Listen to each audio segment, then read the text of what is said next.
अगर ग्राम समाज की जमीन पर आपने घर बना लिया है या आपके किसी परिचित ने घर बना लिया है तो ये वीडियो आपके लिए बहुत जरूरी है। सिर्फ एक एसडीएम का नोटिस और आपका पूरा घर मिट्टी में मिल सकता है। ग्राम समाज की जमीन पर 20 साल से हो रहे कब्जे का आज आप मुझसे सही तरीका सुन लीजिए। क्या कहानी होती है कि ग्राम समाज की जमीन पर अगर आप कब्जा कर लेते हैं तो कैसी भूमि पर आप कब्जा करने से आपका मकान बच सकता है और कैसी भूमि पर आप कब्जा करने से आपको नोटिस मिल सकता है। नमस्कार दोस्तों, मेरा नाम है राव अकरम और आप देख रहे हैं मेरा हिंदी यूट्यूब चैनल। साथियों, आज की इस वीडियो में जो मैं आपको बताने जा रहा हूं, मैं इन सभी वीडियो से संबंधित, जमीन से संबंधित, चरागाह की भूमि से संबंधित, खलियान की भूमि से संबंधित, ये जितनी भी भूमि है उनका मैं सबका एक्सपर्ट हूं और मैं अपने यूट्यूब चैनल पर इसी प्रकार की वीडियो डालता हूं। अगर आपका भी कोई इस वीडियो से संबंधित या फिर धारा 67 के नोटिस से संबंधित आपका कोई सवाल है तो आप इस वीडियो के नीचे लिख सकते हैं, मैं उस पर जवाब दे दूंगा। दूसरी बात, अगर आप मेरी वीडियो देखते हैं तो पूरी आपको वीडियो देखनी चाहिए। अगर आप स्किप करके वीडियो देखेंगे तो आधा अधूरा ज्ञान आपके किसी भी काम नहीं आएगा, सिर्फ आपको उस आधे अधूरे ज्ञान से नुकसान ही होगा। तो वीडियो को शुरू करते हैं उससे पहले आपसे गुजारिश है कि चैनल को सब्सक्राइब जरूर कर लें अगर पहली बार आए हैं, और इस वीडियो को लाइक प्लीज जरूर कर दें, क्योंकि एक दिन अचानक एसडीएम का नोटिस आता है और फिर जेसीबी आती है और कुछ ही मिनटों में सब कुछ खत्म हो जाता है। मैंने पहले ही वीडियो के अंदर बताया था कि उत्तर प्रदेश राजस्व संहिता जमींदारी एवं भूमि व्यवस्था अधिनियम 1950 के अंदर 122 बी का नोटिस आता था। और मैंने कल की ही वीडियो में बताया कि उत्तर प्रदेश राजस्व संहिता 2006 यानी धारा 67 वो चेंज हो गया है, उसे धारा 67 का नोटिस कहा जाता है। और ये नोटिस किन लोगों के पास आता है? जिन लोगों ने ग्राम पंचायत की भूमि पर अपना मकान बना रखा है और उन बेचारों को इस बात का नहीं पता कि ये सरकारी जमीन है। तो आज हम बात करेंगे एक ऐसे सच की जो गांव की, यानी हर आदमी को जानना बहुत जरूरी है। गांव में जो भी व्यक्ति रहते हैं उन व्यक्ति को इस वीडियो के माध्यम से पता हो जाना चाहिए कि भाई आपका जो ग्राम समाज की जमीन का कब्जा करने की जो जमीन मतलब अपनी हो जाती है, या फिर एसडीएम, आपने जिस जमीन पर ग्राम समाज की कब्जा किया क्या वो आपकी हो जाती है, या एसडीएम के नोटिस आने के बाद क्या होता है। और इस वीडियो में हम जानेंगे तीसरी बात, क्या सच घर तोड़ दिया जाता है? तो चलिए मैं आपको विस्तार से बताता हूँ। आज मैं आपको पूरा कानून और उसकी प्रक्रिया आसान भाषा में बता दूंगा ताकि आपको किसी और यूट्यूब चैनल वाले की वीडियो बिल्कुल ना देखनी पड़े, क्योंकि मैं जिस बात को भी समझाता हूँ वो अपने तरीके से ही समझाता हूँ ताकि आप लोगों को पूरा उस पर विश्वास हो जाए और आप लोग उस वीडियो को देखें और आपको पता चल जाए अगर गांव के अंदर आप रहते हैं। सबसे पहला बात एक समझ लो, अगर आप मेरी इस वीडियो को देख रहे हैं, आपने ग्राम पंचायत की भूमि पर कब्जा कर रखा है, सरकारी भूमि पर आपने कब्जा कर रखा है। ग्राम पंचायत की जो भूमि होती है वो सरकारी भूमि होती है। ग्राम समाज की जमीन किसी एक आदमी की तो बिल्कुल भी नहीं होती है।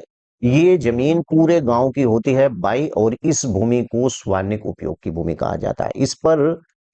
इस पर अगर बनता है तो तालाब, स्कूल, रास्ता और चरागाह अगर ग्राम समाज की जमीन है। और आपने देखा होगा कि ग्राम समाज की जितनी भी जमीनें होती हैं उन जमीनों के ऊपर ग्राम पंचायत के जो व्यक्ति ऐसे होते हैं भाई, उन्हें बेचारों को पता ही नहीं था, वो कब्जा कर लेते हैं।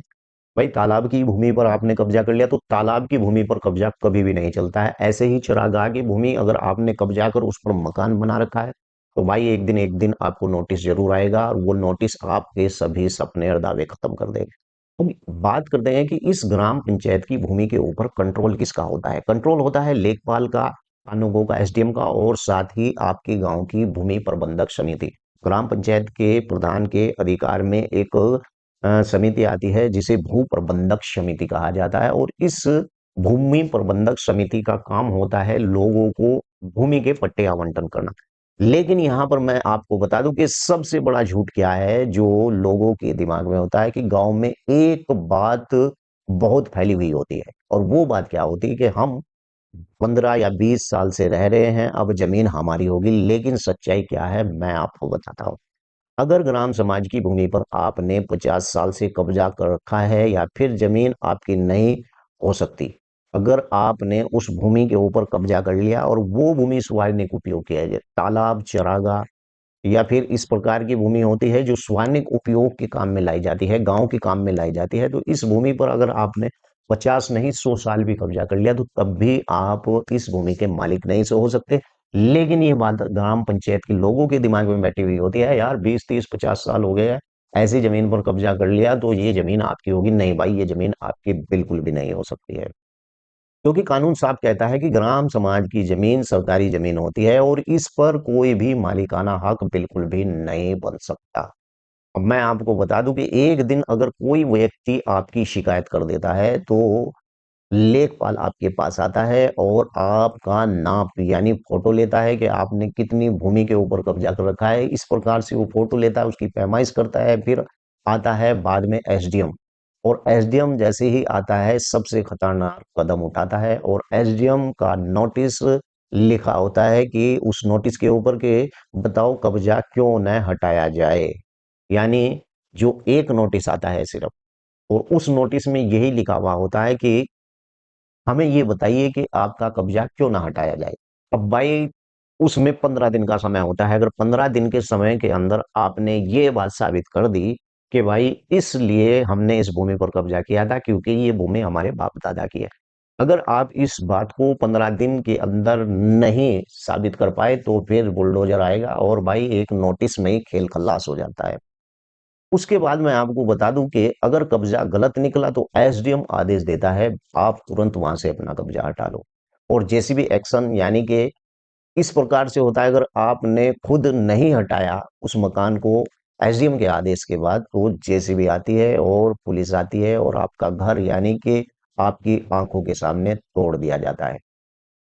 एक घटना मैं आपको बताना चाहता हूं और इसे आपको घटना को सुनना चाहिए। एक आदमी ने 20 साल से रह रहा था ऐसे ही कब्जा करके ग्राम पंचायत की जमीन पर, और बच्चों की शादी हो गई थी सबसे, सब वहीं पर यानी इकट्ठा पूरी ज्वाइंट फैमिली रहती थी। एक शिकायत हुई और नोटिस आया, केस चला और ऐसे ही एक दिन जेसीबी आई और 20 साल का घर 20 मिनटों में यानी कि खत्म हो गया है।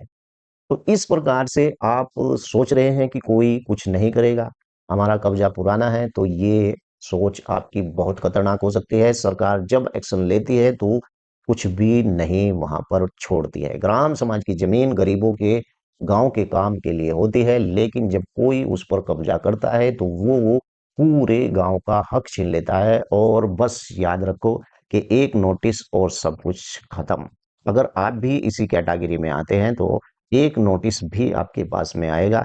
इसलिए ऐसी जमीन से आपको दूर रहना चाहिए, मेरी तो यही सलाह है, और सही रास्ता आपको अपनाना चाहिए। अगर यह जानकारी काम की आपको लगी है तो इस वीडियो को लाइक और शेयर जरूर करें। और ऐसा भी नहीं है कि भाई तुरंत ही आपके खिलाफ इस प्रकार से काम हो जाएगा कि भाई मैंने आपको सीधा सरल तरीका बता दिया। ये है नियम और कानून। ऐसा भी हो सकता है कि आपके बाप दादा को उसका पट्टा हुआ है, तो अगर आपके बाप दादा को उसका पट्टा हुआ था या फिर आपको कानून है 30 साल अगर आपको वहां पर रहते हुए हो गए हैं तो भी आपका मकान नहीं टूट सकता है, क्योंकि ये कानून है। मुझे कमेंट में जरूर बताएं कि आपके गांव में भी क्या इसी प्रकार का कोई कब्जा है। और मैं आपको बता दूं कि ध्यान से सुनने वाली बात यही है कि आगे सबसे जरूरी बात आने वाली यही होगी कि ये जो जगह है ये लोग यानी सबसे बड़ी गलती क्या करते हैं, आने वाली वीडियो में मैं आपको बताऊंगा। और ये बात शायद आप पहले से ही नहीं आपको बताई होगी, जिस प्रकार से मैं अगली वीडियो में आपको बताऊंगा। अगली वीडियो में मैं आपको विस्तार से बताऊंगा किस प्रकार की भूमि पर आपको मालिकाना हक मिल सकता है, किस प्रकार की भूमि पर आपको मालिकाना हक नहीं मिल सकता है। तो अगली वीडियो में फिर जल्दी हाजिर होता हूँ एक अच्छे से टॉपिक के साथ। अब तक के लिए जय हिंद जय भारत, खुदा हाफिज। वीडियो को लाइक जरूर कर दें।